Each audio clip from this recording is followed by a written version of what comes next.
Dan kali ini kita akan coba lihat dari sisi teknikal, karena sampai saat ini baik emas, crude oil, atau bahkan sampai pound sterling pun kita tidak melihat break areal support ataupun resisten. Ya, ini kemungkinan jawabannya baru kita akan dapatkan nanti malam. So, check it out. Apa yang akan terjadi dengan level support ataupun level resisten untuk nanti malam? Mungkin saja kita akan merubah strategi dari sell menjadi buy atau mungkin mempertahankan tetap dalam posisi sell.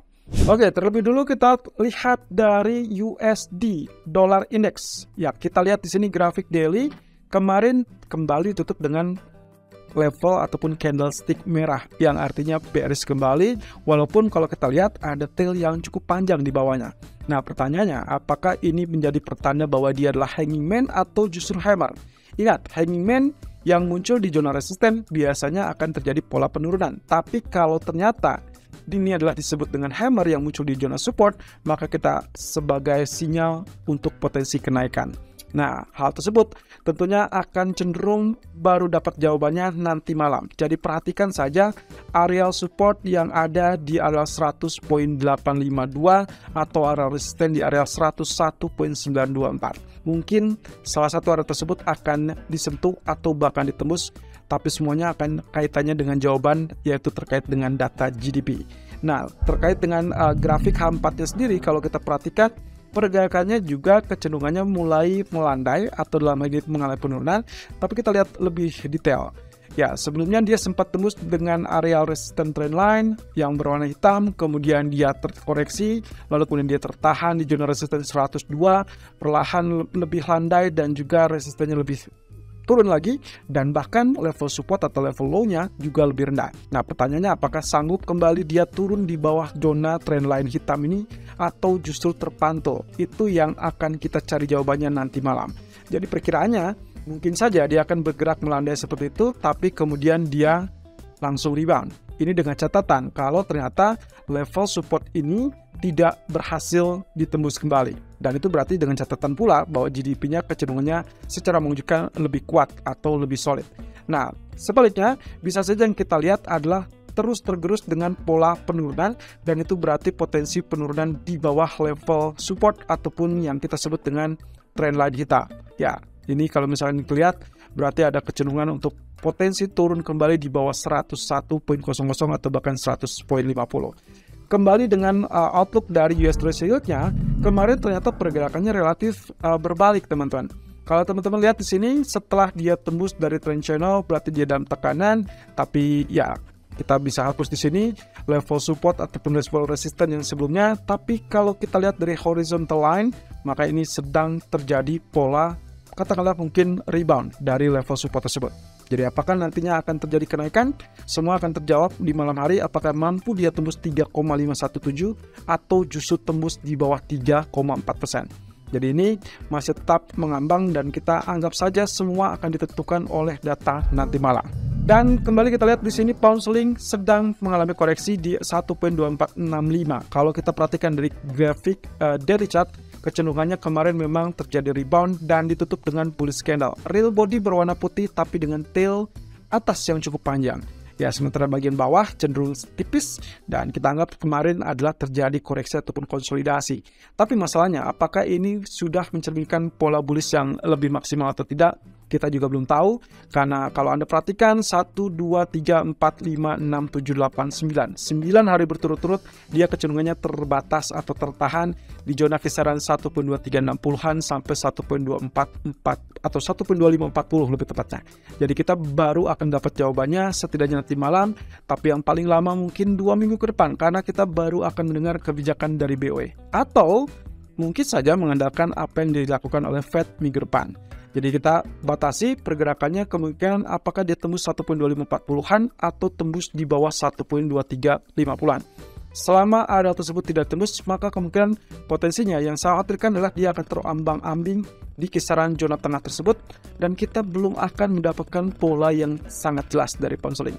Artinya, kalaupun polanya sideways, Anda diperkenankan untuk melakukan buy di dekat 1.2400 ataupun 1.2450-an. lalu kemudian area resisten yang memungkinkan adalah 1.2540 atau 1.2520. Tapi hati-hati, saya lebih cenderung menunggu sampai at least mendekati 1.2360-an terlebih dulu untuk melakukan buy. Itu pun dengan catatan kalau memang ternyata pola sideways-nya masih tetap terasa.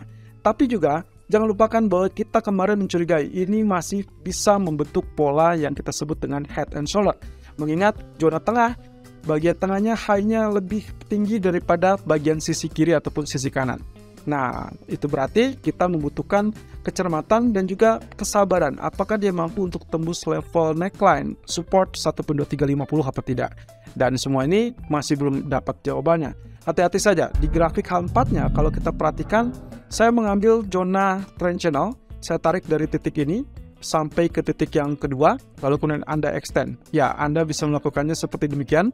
Jadi kalau misalkan saya menggunakan 2 titik, Anda tinggal checklist parameter langsung kemudian Anda extend dengan ray. Nah, di sini Anda bisa lihat polanya pergerakan di kisaran 1.2500 sampai ke 1.2380-an. Artinya, lagi-lagi kita masih tetap mengandalkan zona trendline ataupun zona supportnya. Ya, ini berarti dengan asumsi bahwasannya akan terjadi koreksi, lalu kemudian nantinya ternyata data GDP Amerikanya cenderung lebih lemah, maka diharapkan nantinya dia akan terjadi rebound. So, level buy yang lebih bagus kalau memang Anda bisa dapatkan di 1.2400 atau 1.2380-an. Tapi hati-hati, kalaupun misalkan kita asumsikan data GDP-nya kecenderungannya adalah lebih tinggi, maka yang kemungkinan terjadi kita bisa andalkan dia terjun ataupun tembus di bawah 1.2380-an. Jadi ini saya masih tetap wait and see dengan asumsi bahwasannya kemungkinan candlestick tadi di daily chart kecenderungannya masih tetap bullish, maka kemungkinan kita manfaatkan pola pantulannya, kita asumsikan di area tersebut. So, stop loss-nya sebaiknya Anda tempatkan di bawah 1.2380, itu yang paling ideal. Nah, kemudian kita skip, lalu kemudian kita lewat ke bagian daily ataupun ya dari crude oil yang ternyata akhirnya dia berhasil menutup gap yang terjadi 3 minggu yang lalu. Anda bisa lihat di sini, kalau saya perbesar, dia sekarang berada di teritori 50% atau mendekati teritori 50%. Yang terpenting, ingat, selama kita menggunakan Fibonacci retracement, jangan pernah dia melewat di 61.8%. Selama dia tidak lewat, tidak tembus, berarti dia tetap dalam fase bullish. Artinya, kalau kita asumsikan kenaikan yang sebelumnya terjadi seperti ini, meskipun sempat terjadi atau dibantu oleh gap di situ, tapi yang jelas penurunan ini so far dianggap sebagai potensi koreksi dan kita andalkan untuk potensi kenaikannya atau bullishnya. Sayangnya, kita belum melihat potensi reversal candle-nya. Jadi yang harus Anda nantikan adalah reversal candle. So far dia dengan black candle, long black candle, berarti kita belum mendapatkan sinyal tersebut. Dan harapannya berarti kita tinggal mengandalkan teritori ataupun candlestick hari ini. Ini berarti kalau kita asumsikan GDP-nya relatif lebih lemah, untuk dolarnya kemungkinan relatif lebih melunak ataupun meremah, berarti kita bisa harapkan candlestick untuk crude oil bisa saja terjadi rebound dan ditutup dengan katakanlah mungkin reversal candle-nya mirip dengan hanging man ataupun hammer. Itu berarti kita mengandalkan kondisi candlestick-nya kurang lebih seperti ini. Nah, kalau ini yang terbentuk, Anda boleh siap-siap untuk melakukan buy besok hari, karena kemungkinan potensinya ini yang kita sebut sebagai posisi hammer. Hammer yang muncul di zona support, apalagi tetap berada di 50% dan juga 61.8%, itu berarti zona golden area yang berarti juga kemungkinan potensinya untuk reversal sangat-sangat kuat. Nah, sementara untuk hari ini, skenario-nya adalah kami tetap menyarankan untuk skenario sell terlebih dulu. Anda bisa lihat di sini, yang kita andalkan adalah pertama, gap sudah tertutup, it's okay, tapi kemungkinan kita sedang mengincar teritori $72. Dan itu berarti Fibonacci expansion 100%. Expansionnya dari mana? Expansion yang saya tarik adalah dari titik ini, kemudian titik bottomnya di sini, dan terakhir titik topnya di area tersebut. Dan kita juga bisa gunakan trendline biru yang menunjukkan bahwa dia sedang fase tekanan turun. Lalu kemudian kalau kita ambil garis datar, maka historical price menunjukkan teritori 72 sangat wajar untuk terjadi. So, level sell 75 ataupun 74-80-an sangat wajar dengan harapan bahwa dia pullback sesaat, kemudian dia terjadi penurunan. Jadi disinilah areal yang memungkinkan kalaupun Anda ingin melakukan buy, saya lebih tertarik untuk melihat level 72 atau mungkin saja menunggu sampai level di bawah 70. Nah, ini agak sedikit kritikal karena kalau misal sampai dia bablas di bawah level 68, maka kita berpotensi melihat kembali area 64 atau 66. Di mana area 64 dan 66 kemungkinannya adalah proyeksi sebagai teritori good level to buy atau stronger demand. Tapi apakah bisa terjadi atau tidak? Tergantung 72-nya tembus apa tidak. Jadi kalaupun Anda melakukan buy di level 72, sebaiknya Anda pertahankan ataupun pasang stop loss di bawah level 71. Karena yang kita khawatirkan dia akan bablas ataupun tembus sampai level 68. Lalu kemudian kita lihat dari sisi gold, yang mana posisi candle daily tidak meyakinkan untuk kenaikan. Tapi seperti Anda lihat sekarang, mungkin dia sedang mengantisipasi kemungkinan data GDP-nya memburuk untuk nanti malam, sehingga dia sedang mengalami kenaikan. Tapi apa yang saya dapatkan? Oke, kita fokus di sini teman-teman. Kalau Anda perhatikan, tarik dari level 23 Maret sampai yang terkini, bottom ataupun ya kita sebut dengan low, cenderungnya membentuk formasi higher low. Sementara yang kita dapatkan sebaliknya di posisi RSI. Ya, kita tarik seperti ini, ternyata yang kita dapatkan adalah posisinya dia kecenderungannya lower low. Artinya di sini kita justru sedang berhadapan dengan yang namanya posisi bullish divergence, sehingga kemungkinan diharapkan terjadi kenaikan. So, walaupun candlestick-nya ya katakanlah ditutup dengan posisi hangman ataupun inverse hammer, maka kemungkinan posisinya dia tetap dalam jalur kenaikan. Tapi dengan catatan pula, level high kemarin 2009 itu akan menjadi level resisten yang harus diwaspadai, karena begitu dia gagal tembus, dia akan berbalik turun dan itu bisa lebih deras di bawah 1990-an. Sementara level 2012, jadi yang paling Anda harus waspadai adalah 2009 sampai 2012. Itu adalah area yang paling serius untuk ditangani.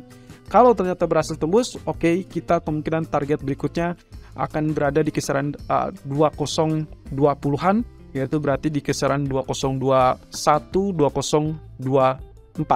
Dan itu berarti ya periode bulan April sampai kurang lebih maksimum di 2031. Sementara untuk 2048, saya agak sedikit ragu. Kita mungkin belum akan sampai sana, karena ingat bahwasanya efek akhir bulan itu masih bisa membayangi dan kita belum akan berhadapan dengan agresivitas dari pasar, karena semuanya akan bergerak setelah rilis statement dari FOMC minggu depan.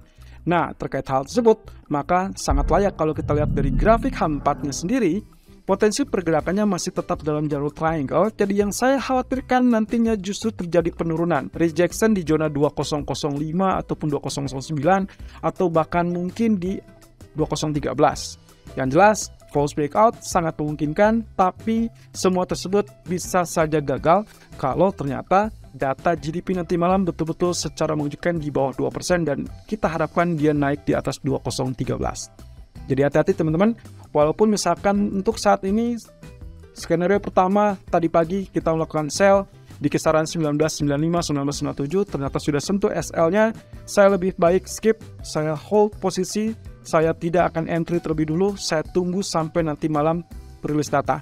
Jadi pilihannya antara dia tembus level resisten, kalaupun tembus, saya lebih follow buy kalau dia betul-betul confirm tembus di atas 2013. Tapi kalau dia masih tetap di kisaran 209, 2010, maka kemungkinan ada potensi dia terjadi rejection dan yang dikhawatirkan adalah zonasi low berikutnya, yaitu kisaran 1975, 1980. Kalau sampai ini tembus, ini bisa saja membayangi market untuk terjun ataupun tertekan, apalagi kalau ternyata data GDP-nya secara mengejutkan jauh lebih kuat. Jadi hati-hati, walaupun skenario yang standarnya yang kita harapkan terjadi pantulan atau demand di kisaran 1976. Nah, finally, kemungkinan potensi yang kita anggap sebagai stronger demand, kita berharapnya berada di kisaran 1935 sampai 1942. Dan itu adalah area historical price yang saya rasa sangat wajar untuk kita harapkan sebagai zonasi demand. Jadi artinya, kalaupun datanya relatif cenderung lebih kuat, kita harapkan koreksi tersebut hanya untuk sampai akhir bulan, kemudian saat FOMC siap-siap untuk terjadi rebound karena keputusan sudah diantisipasi.